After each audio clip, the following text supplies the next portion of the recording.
Dalam dunia pendidikan hari ini, pendekatan holistik amat penting untuk menyokong murid berkeperluan khas.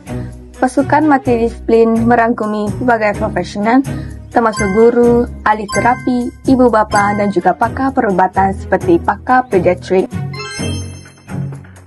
Pakar pediatrik menilai kesihatan menyeluruh kanak-kanak termasuk aspek pertumbuhan fizikal, tingkah laku dan perkembangan. Bila ada tanda awal seperti kelewatan, peturan atau kesukaran menumpukan perhatian, pakar pediatrik akan membuat rujukan awal kepada pakar lain seperti pakar neurologi atau terapi cara kerja. Pakar pediatrik berperanan dalam mendiagnosis dan merawat penyakit yang dialami oleh bayi, kanak-kanak dan remaja.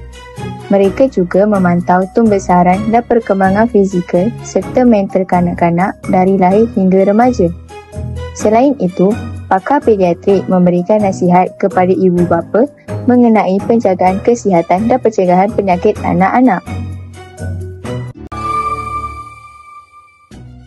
Syah, murid tahun 1, sering gelisah dan sukar menyiapkan tugasan. Tingkah lakunya menarik perhatian gurunya, Cikgu Siti, yang mengambil langkah pertama penuh perhatian. Saya juga perasan tentang perubahan tingkah laku Aisyah di rumah. Aisyah sering gelisah dan sukar untuk mendengar arahan yang diberikan walaupun berada di rumah.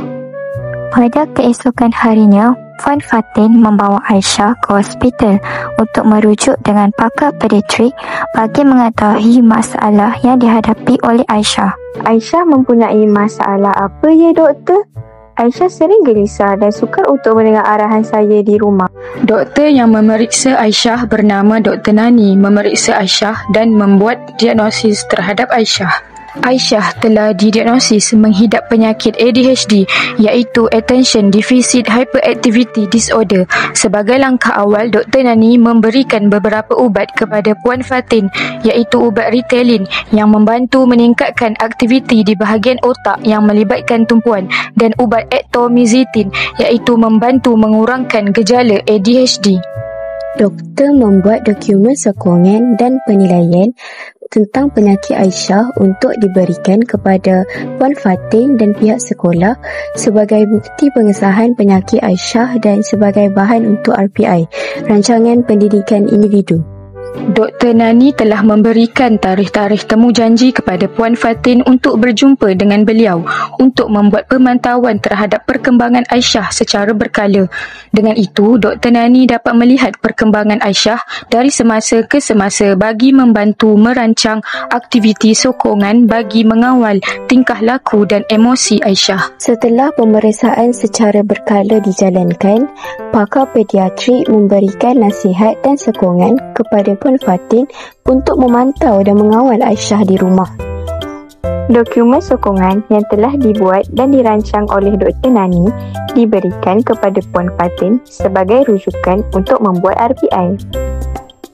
Satu mesyuarat untuk membuat RPI telah dirancang dan dibuat oleh guru dan pakar untuk Aisyah. Matlamat jangka pendek dan jangka panjang dibuat dan disusun. Semakin hari, perkembangan Aisyah menunjukkan hasil yang positif. Aisyah kini kurang gelisah dan dapat mengikuti aktiviti pembelajaran yang dijalankan.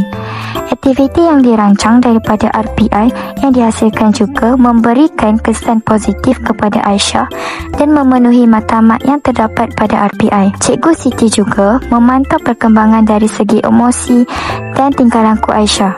Kini, Aisyah lebih yakin, gembira dan ramai rakan yang ingin berkawan dengannya. Ini menunjukkan Aisyah semakin baik dari hari ke hari.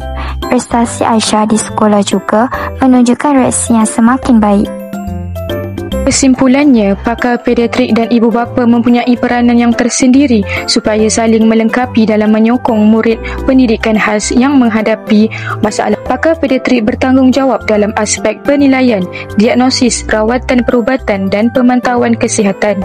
Manakala ibu bapa pula berperanan dalam memberi sokongan emosi, mengamalkan rutin harian yang sesuai dan bekerjasama dengan pihak perubatan dan sekolah. Dengan adanya kerjasama yang baik, murid akan berkembang secara optimum dari segi akademik, emosi dan sosial.